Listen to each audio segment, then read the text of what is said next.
Oh, they've done it! Steven Gerrard, an instant hero! Can you believe it?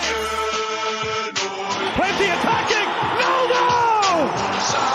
The comeback is complete! A stunning second half from Schalke!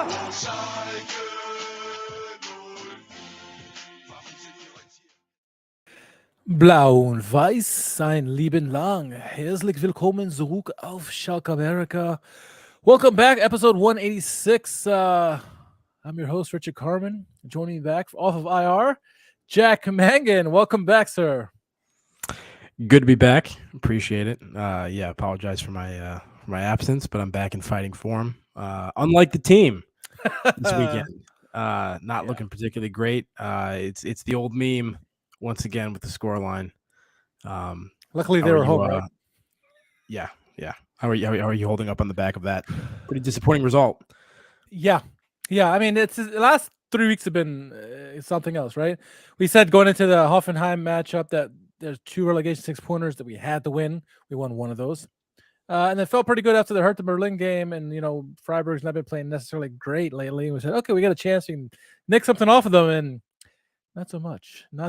It's been a difficult pill to swallow because everyone around us, all the immediate rivals for relegation, all lost except for Stuttgart. They got a draw, and we couldn't even get a point.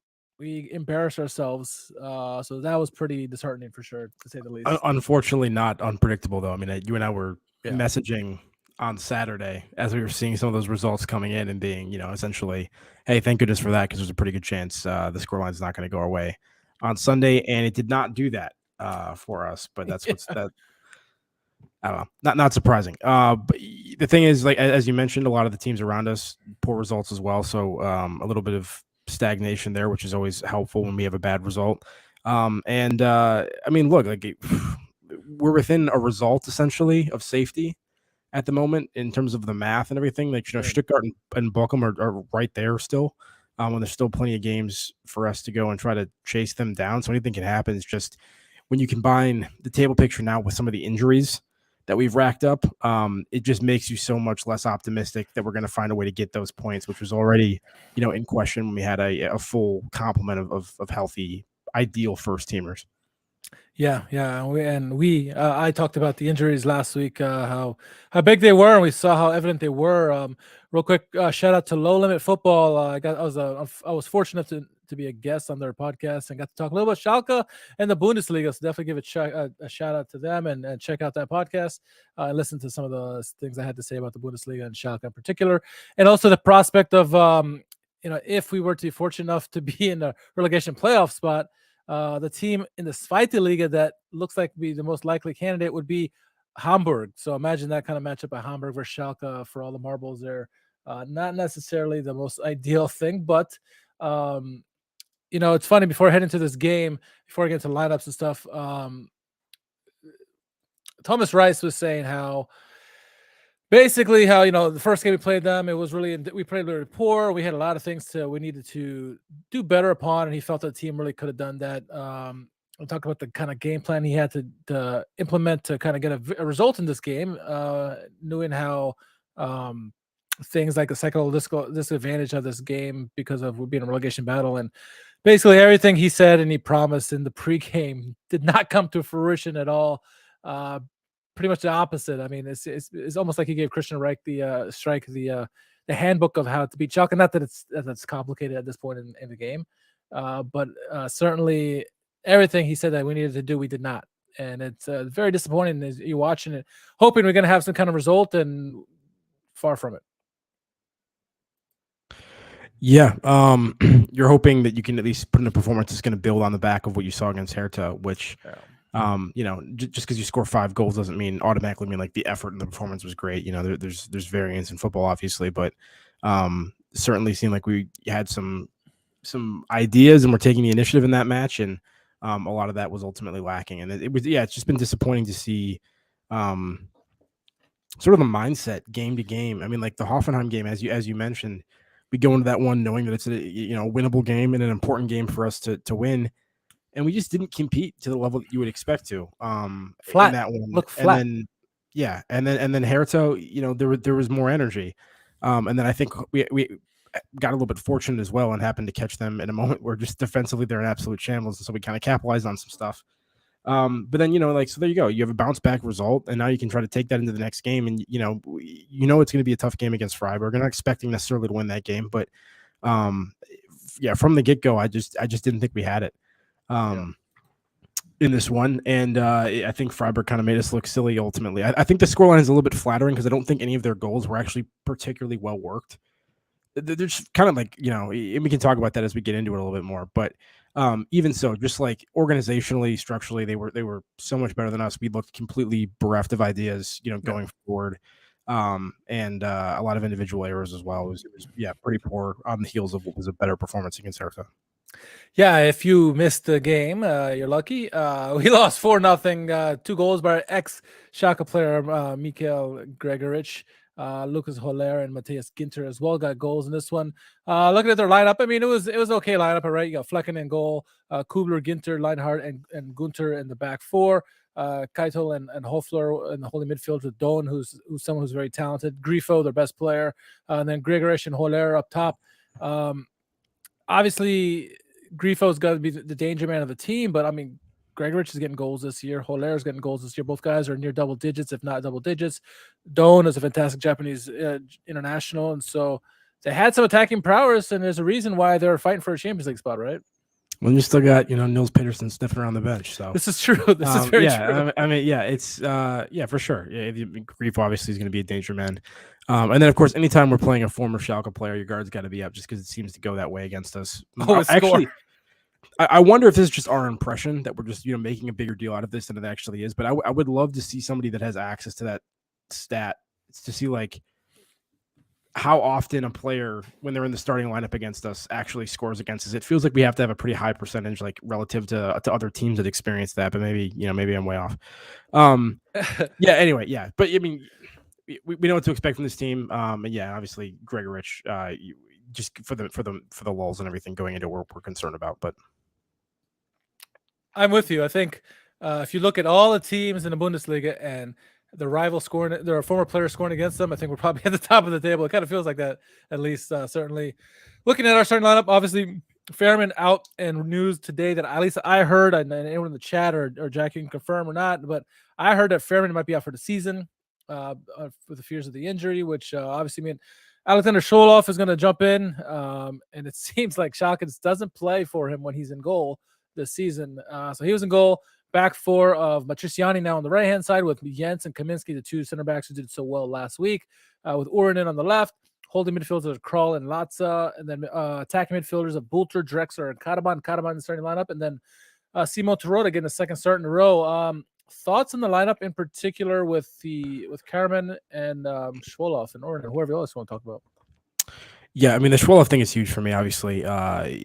We were pretty happy when ultimately it was Fairman that was reinserted into the lineup, with the exception of maybe one performance where he was kind of shaky. He's been very solid since his return.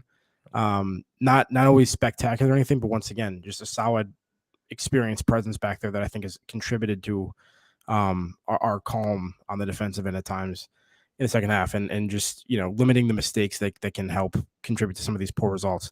Schroller coming in, I mean, there's mistakes in this game from him again. Yeah, you can say like, hey, we're not really helping out with the defensive performance we put in when he's in goal, but more often than not, he's contributing to at least one of them himself. I think that was the case again today. More issues at the right and left back positions. Orion like still not really first choice at this point, despite kind of being back and healthy. I mean, like, I don't know if it's like the psychology aspect, like he just like needs like some psychological help to kind of get back. But like, I mean, that was one of our marquee signings last season, and one of the players that you and I both predicted would translate best to the Bundesliga. It has not worked out for him at all this season. It's been shocking how off the pace he's been. Urinen, I've never been even super impressed with him either, so I wasn't thrilled to see him at left back. No. Matriciani, obviously, he's going to be your utility man, do whatever you want, but you prefer to see Brunner at the right back position, who had been very solid and who you and I had both kind of come around on. He's, of course, injured as well, alongside Fairman.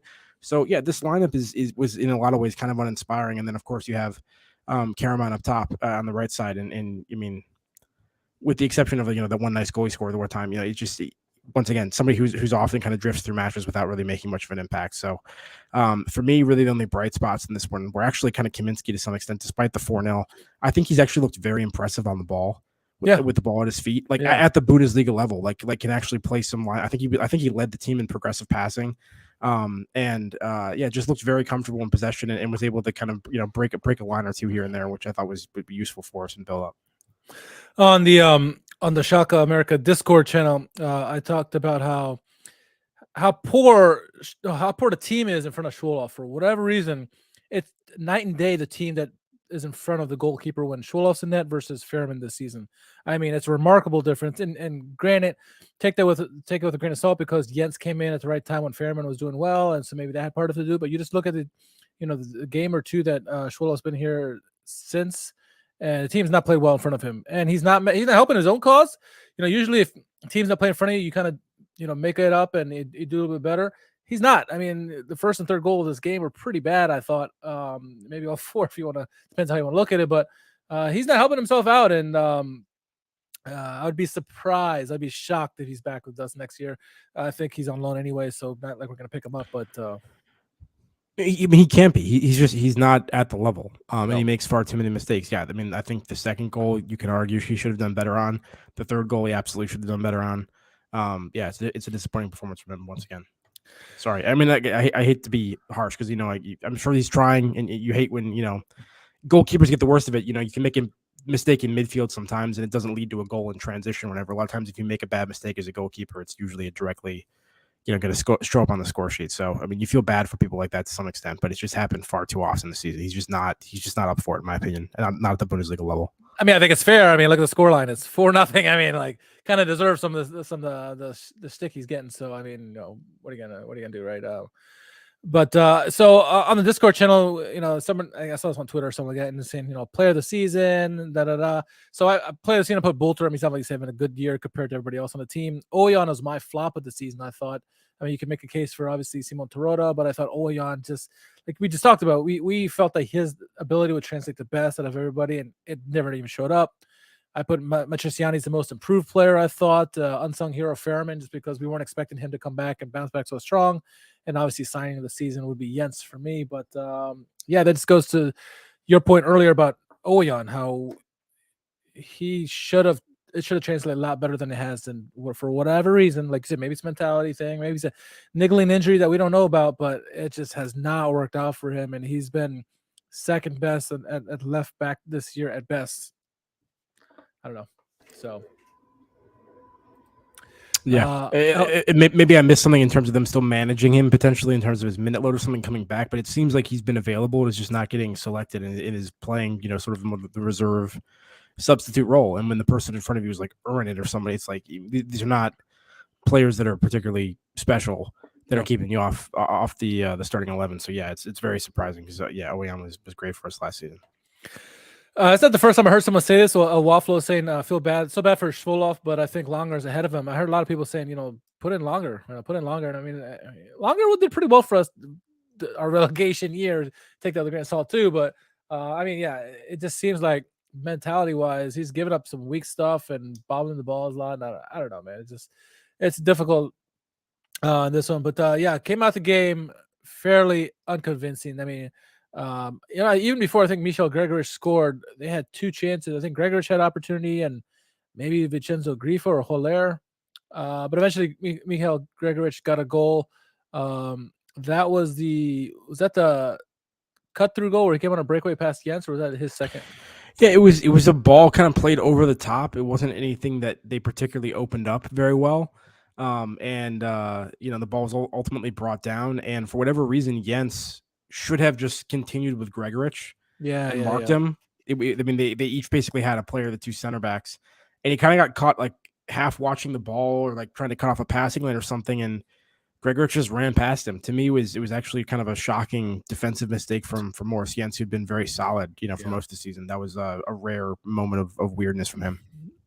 Yeah, it was perplexing. I had to watch replay. I had to like rewind it like several times. I'm like, how did he get so wide open? Like you said, is like completely ball watching, completely ignored Gregorich. And I can see that, right? It's Gregorich, right?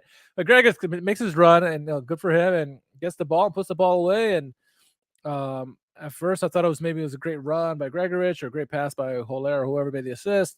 But no, it was poor defending from Jens. And I don't know if he picked up an injury or it came out at halftime because he was that bad. But on that play in particular, he looked terrible. And you should never leave a striker that wide open in any level, let alone the Bundesliga. And Michel Gregorich put it away 1-0 there. And then in the 35th minute, they had a couple other chances. I think in the 15th minute, they had Grifo came up close again, hit the post. Holler had a dipping shot that just went over the bar.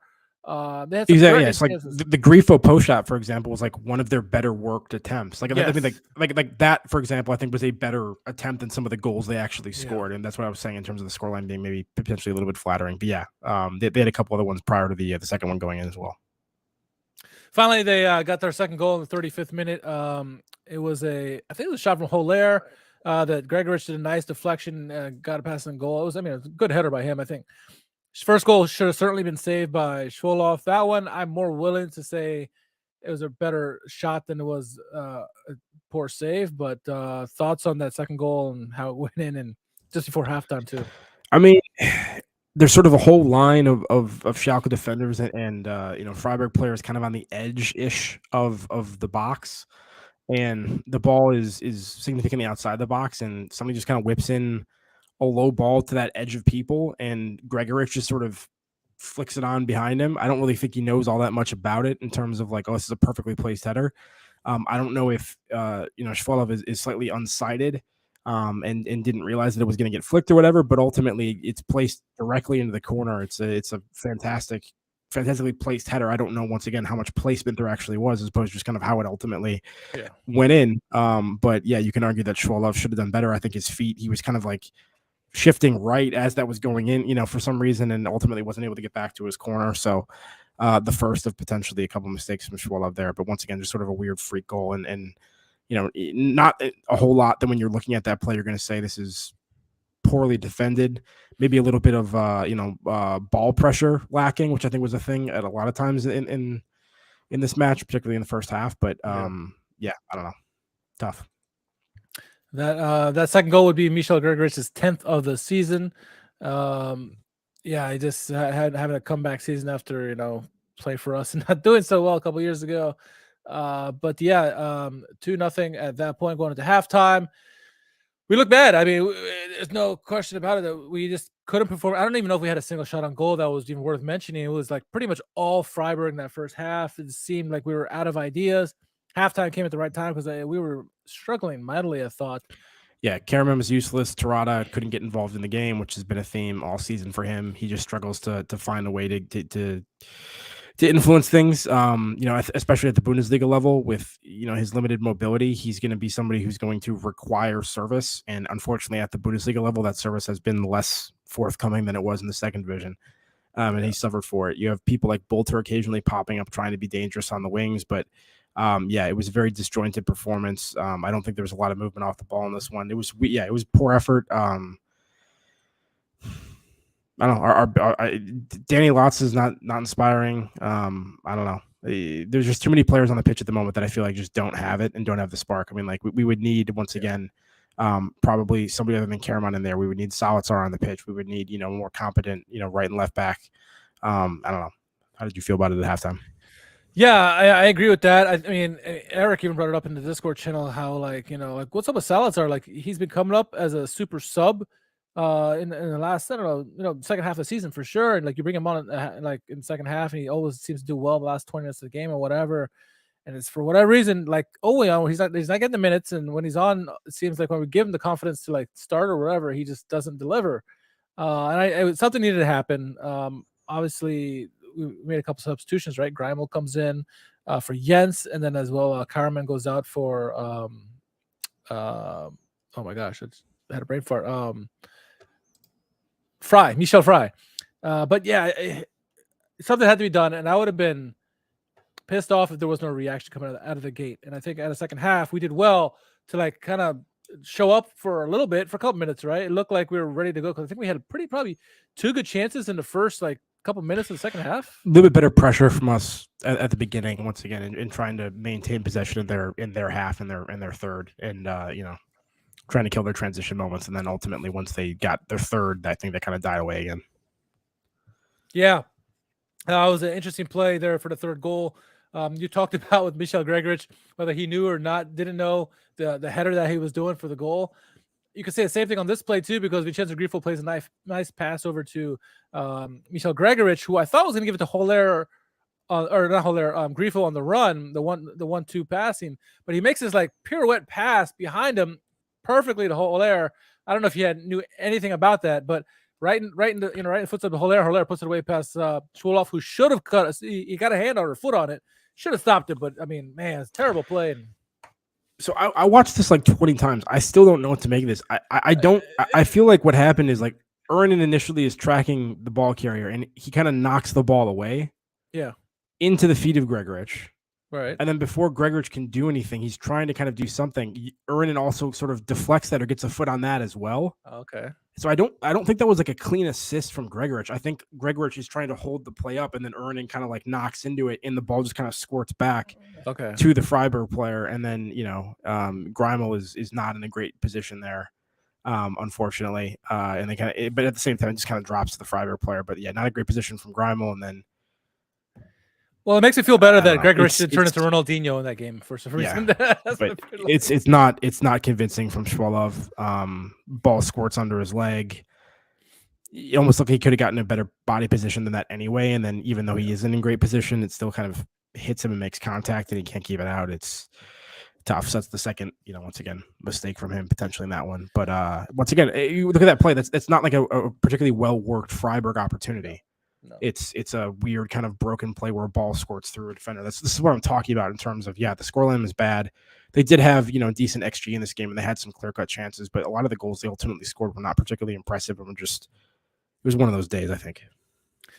It certainly was. And like I said, the results were going our way. I mean, obviously the Augsburg-Stuttgart game ended 1-1 on Friday, but Hoffenheim lost to Köln. Bochum got killed by Wolfsburg. Hertha lost to Werder. Bayern lost. I mean, come on, right? They lost to Mainz.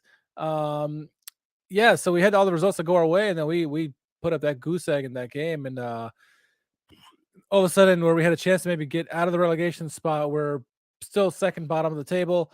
We're, like you said, we're still within striking distance, 1 point behind Stuttgart, who only got a point on Friday, and 2 points behind, or 3 points behind Bochum. And we get a result against Bochum, we leapfrog them in the table. So we're not out yet, but you wonder where these wins going to come from. We have to get wins. I mean, you're looking at maybe 29, 30 points stave off relegation. That's about a year it is. And I don't know where we're going to get those 5 to 6 points from, Jack. It's this weekend has to be won, right? Against Werder Bremen. Werder Bremen is 12th. Yeah, absolutely. I mean, look, I'm not expecting us to get safe at this point, given everything that's going on. But yeah, this weekend is going to be important as well. For sure. Yeah. So gotta have it.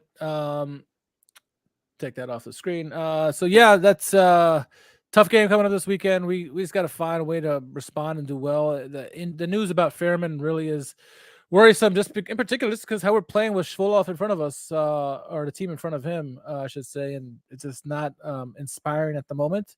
Hopefully we see some kind of reaction like they did for the Hertha Berlin match, where they kind of woke up and kind of got the results. We'll see. It's gonna be super difficult. Yeah. A game like this is just concerning. It's because Freiburg's just basically sitting against us in a 4-4-2, and Schalke look like they've never encountered that in their life. You know what I mean? What is this formation? What is this defensive shape that we're encountering? How do we go about potentially breaking it down? It was, and so when you see that, you're just like, the personnel just is not there to compete in a Bundesliga. I mean, it was pretty dire. Yeah, see, that's the thing, right? Because last week we looked like we could have been competitive against anybody in the league. So far, most of the second half of the season, we've competed against the best teams in the league, and we drew them. Now we can't even Hertha's just not nearly as disciplined as Freiburg is in that. Well drilled. You got to give Christian Streich, credit, obviously, but. Yeah, go ahead. He's probably my favorite manager that's outside of Schalke. He's a fun character, and his teams just get better and better every year. So full credit to them, like you said. So, as always, the team has to make preparations for both leagues. It was news that came out that we acquired our license for both leagues. We have the money or the license, I guess, whether we go down or stay in the Bundesliga. So that's good news. And the other good news was that we're actually going to turn a profit this year. We're going to be not in the red for once, no matter what league we're in. So I guess the financial aspect of it is leveling out, getting better, not leveling out, getting better. But still, add that to the trophy case.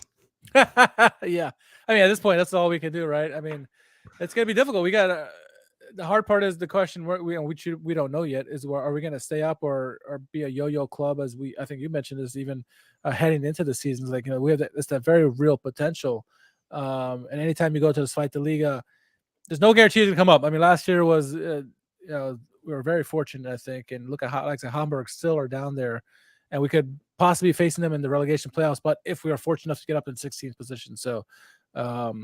Lot to play for, but we're gonna have to play a lot better than we have been. It's just been very disheartening, very pathetic, honestly. And I don't know, man. Anything else you want to chat about tonight before we wrap this one up?